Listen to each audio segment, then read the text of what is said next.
Mothers and fathers, husbands and wives, sisters and brothers, friends for life. We won't live in the past.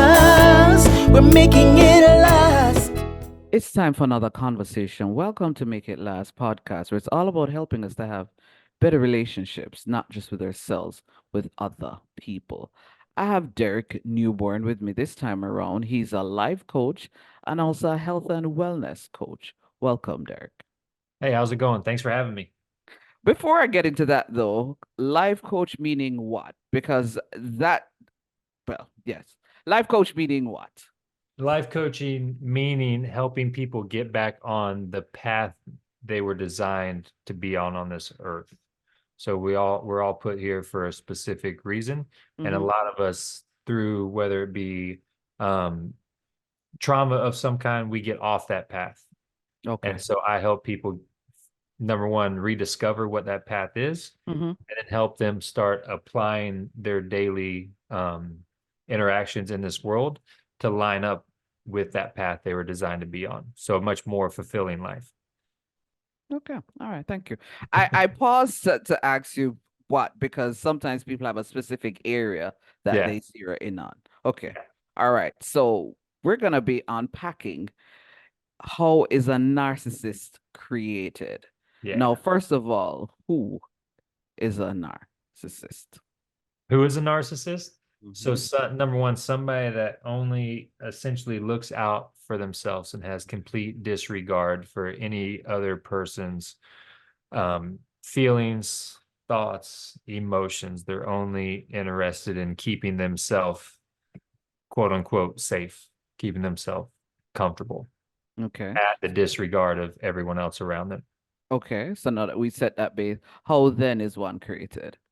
So a narcissist is really created out of fear-based trauma. So it's almost like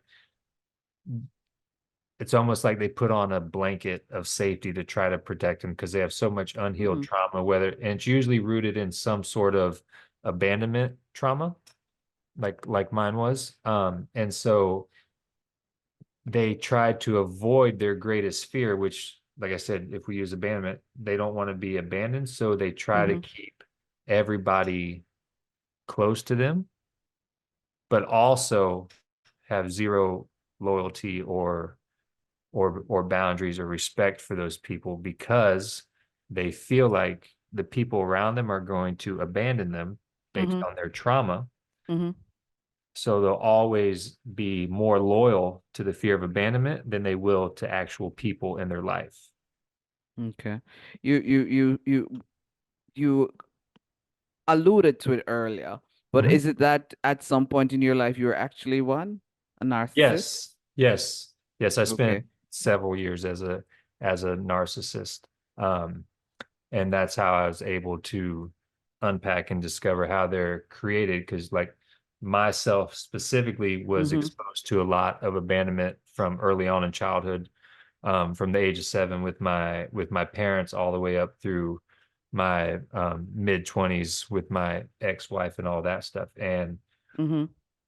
for me, I had a great woman in my life. I had a great family support system, but my fear of trauma was greater than essentially my love and caring for them. So, like, when it came to the woman in my life, didn't matter how good or loyal she was to me. I was more concerned with not being abandoned by her. So that showed up as cheating and lying and doing whatever needed to make sure I was safe at the disregard of her own well-being. Okay. And this is something that you came to realization on your own. This was through therapy. How did that happen? Yeah, a combination of therapy combined with hitting rock bottom as far Mm-hmm. as a suicide attempt, and coming to the realization that all the downfalls in my life, the only common denominator was me. So Okay. So up to that point, I would blame, whether it be my parents or my girlfriend or my ex-wife for my actions. But once I hit rock bottom and realized the common denominator was me, Okay. I was able to take ownership of that and take ownership that I created all the ugliness in my life, which meant I also have the ability to create something positive in my life. And that's what started the rebuilding is Okay. ownership. Okay. So you said that primarily initially that from fear-based trauma, and you used your own experience to illustrate that. Are there other ways that that could be created? Because I then have a follow-up once you answer that. Way a narcissist can be created. Mm-hmm. Yeah, I mean, it's really just rooted in lack of self-worth. So whether that be because of abandonment or something else that they experienced in life where they were made to feel less than, or they struggle with self-worth. So they try to overcompensate for that lack of self-worth and that unworthiness and that low self-esteem by trying to paint themselves as something greater than they're not. Okay. Okay.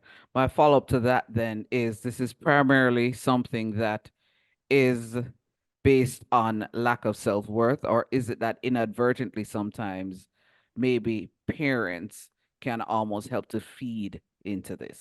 You understand what I'm Well, asking? attention can fuel Okay. it, but it's Okay. rooted in lack of self-worth. So they're always trying to find their worth in some sort of attention. So like mine, I always try to find my self-worth in attention from females, Okay. right? But that didn't fix the abandonment issue. So it didn't heal anything, it just created more self-sabotage. And if you're unaware that you have this trauma, you just create this snowball self-sabotage until you get to the point of you're going to hit rock bottom at some point. And eventually your greatest fear is what you end up creating because you never healed that trauma. Okay. So if somebody who is listening or will watch this, Derek, and they'll Mhm. say, I have a feeling that I maybe I'm not quote unquote full blown, Mhm. but maybe there are some tendencies or some traits. What would be your advice for them at this point? If they feel like they're on the verge of it, Mm-hmm. I would suggest to get help with that's kind of like the easy response. Mm-hmm. But I know it's not that easy because most people that are struggling with narcissism, they try to look good in the public eye. So for them to reach out for help would kind of be counterintuitive to what they're trying to put out into the world. Mm-hmm. But that's kind of like why I created my coaching space is for people to be able to reach out that are on the outside, might look like they have it all Mm-hmm. together, but are Mm-hmm. struggling on the inside. So the natural thing is to get help, because if you're on the verge, nobody's born a narcissist. So Okay. narcissists have to be created. So you combine unhealed trauma, Mm-hmm. right? And again, if I use myself as an example, Mm-hmm. when I was doing all the self-sabotage and lying and cheating and all that, had my girlfriend at the time stood up for herself and said, Ah. this can't happen, and, cut ties with me, that might have, made me start rethinking and changing my course. But the Mm-hmm. fact that, again, she has her own stuff. So she was always trying to see the good and find ways to make it work. And all Ah. it did subconsciously for me was tell me that what I was doing was okay and I could continue doing it. So that's how narcissists are created, through their unhealed trauma, but also other people have to participate in fueling the narcissist. And a lot of times they don't realize they're doing it. Obviously, Mm-hmm. they would not do that. Okay. You actually asked what I was gonna ask, which is for those of us who think that we might actually be dealing with somebody who has those traits, how then, do you well help them to refocus, for want of a better word, but you answered it partially. Yeah. Yeah. If Mm-hmm. you're dealing with a narcissist, and and you love this person, you want them to change, the best thing you can do is remove yourself from their life. That's the only chance they have of perceiving that they might need to change. Ah, okay.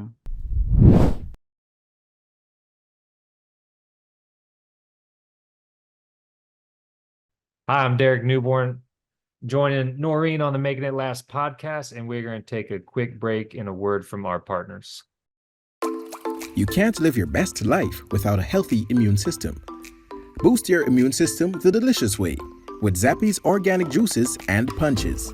Made from local produce with zero added sugar, our juices cleanse and revitalize your body as they boost your natural immunity. Try our delicious flavors: Beat It, Berry Bomb, Get Fresh, Ton Up, and Island Splash. Find us on Instagram at Zappy's Organics, or call or send a WhatsApp message at 1-876-779-8910 to order today. That's 1-876-779-8910. Zappy's Organic Juices and Punches. Live your best life today.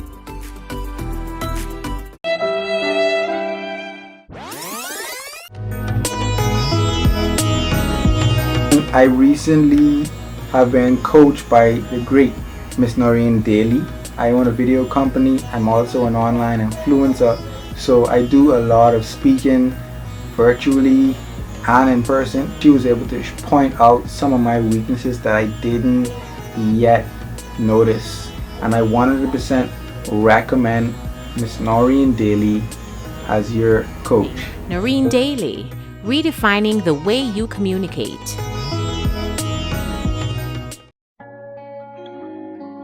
Langdo Language Institute was created to meet your language and communication needs. All of our packages were created just for you. We are passionate about language and dedicated to your success.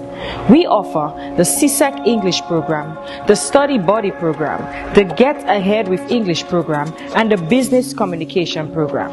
Contact us at 767-285-0938 or email us at langdolanguage@gmail.com, because the real question is, how can we help you?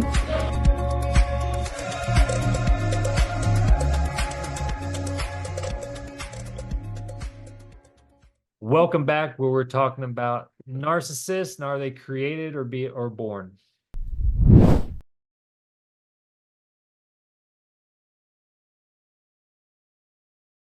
Because if You do know that's easier said than done, depending on 100%. I know.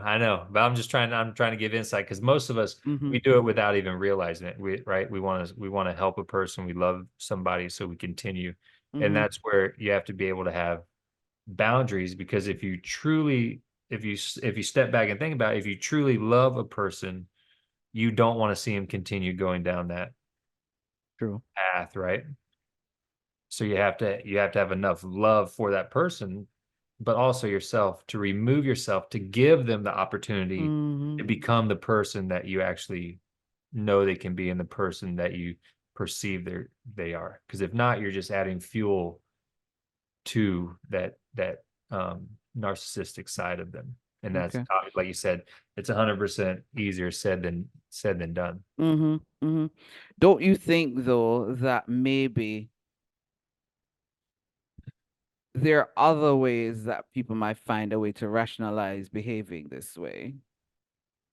I mean, there's lots of ways to rationalize it. But if you want the person to change, and it's really no different than if you're dealing with, like, a drug addict, right? And you want this person to get clean. You don't keep giving them, small doses of drugs every day. Right. Get mad at them for getting high, right? It's the same thing, right? If you cut off the supply, it's impossible for them to use drugs. What do you think, though, can be done to help persons to get to that point, that if it is that one, they're on that path, if it is that you have somebody that person feels strong enough to remove themselves, basically, as you're saying, what do you think can be done to help persons to get to that point of being able to remove themselves? Yes, because I am sure it can be, and as I said, depending on the type of relationship, it can be a painful experience, because I've never had to deal with it, at least as far as I know. Even because I've spoken about this up before, but I know sometimes even even with the best of intentions, if you really feel a strong connection to somebody, it's not so easy for you to then do that disconnect, Yeah. even though you know that it is best for Yeah. both of you Yeah. at that point. Yeah. Yeah. You're 100% Mhm. right. So the reality is both of you guys are on the same path. So again, Mhm. if I use myself example, so I was doing this self-sabotaging, Okay. trying to heal the trauma. The self-sabotaging, the lying, the cheating, all that stuff never made me feel better, but I kept doing it. Mm. So I kept these patterns. The partner, so like my girlfriend, she kept doing the same thing, essentially allowing me to break trust and do all that stuff. So Mhm. now she's on her own path of self-sabotage because now Mm. she's not the same person either. Mhm. So it's Mhm. essentially just like I hit my rock bottom where something had to change. The other person's going to do the same thing. They're going to continue, trying to go along with it, trying to make it work Mhm. until there's a breaking point. Because we only change from either pain or insight. And like mine was That pain, is true. suicide attempt. So you either have enough insight to say that, I have to remove myself because now I'm on a downward spiral, or I have to remove myself because this Mhm. person is not in a good place. So it always only comes down to pain or insight. And the goal is True. for people to have the insight before they reach the pain. Mm. Mm. Mm. Mm. Mm. As we're wrapping up though, you've said a lot. But if it is that you could almost encapsulate all of what you just said, say in a 3-step process in terms of saying to somebody, no, well, you're gonna have to do it twice. So one, if it is that I sense that I'm on that path to being a narcissist, a 3-step process to just help me to refocus, what would that 3-step process be? So the 3-step process Mm-hmm. is acknowledging Okay. that you are on this path and that you are a Mm-hmm. narcissist, you've done the things. Mm-hmm. Second part is taking ownership Mm-hmm. of everything that you've caused and the havoc that you've created. Mm-hmm. And then the third part is applying new thoughts and new patterns to your life. That's the only Okay. way. That's the only way to change. Now, Okay. that's also the same 3-step process for Okay. the other person. So it's Okay. very hard. It's very hard, right? If somebody's been hurt at the hands of a narcissist for a long time, it's very Mm-hmm. hard to acknowledge that you had a role in it. It's very hard. Okay. But same thing, you have to acknowledge what's transpired, how Mm-hmm. you contributed, take Mm-hmm. ownership of your role in it because Mm-hmm. they're created. And then you have to start essentially doing things differently, applying new thoughts and patterns to your life. Ah. Ah. Yeah. Yeah. That makes sense. Yes, makes sense. Makes a lot of sense actually. Thank you so much for sharing, Derek. Yes, no problem. This was Making It Last podcast, where it's all about helping us to have better relationships, not just with ourselves, but other people. I'm Noreen Daly. Until next time. Mothers and fathers, husbands and wives, sisters and brothers, friends for life. We won't live in the past. We're making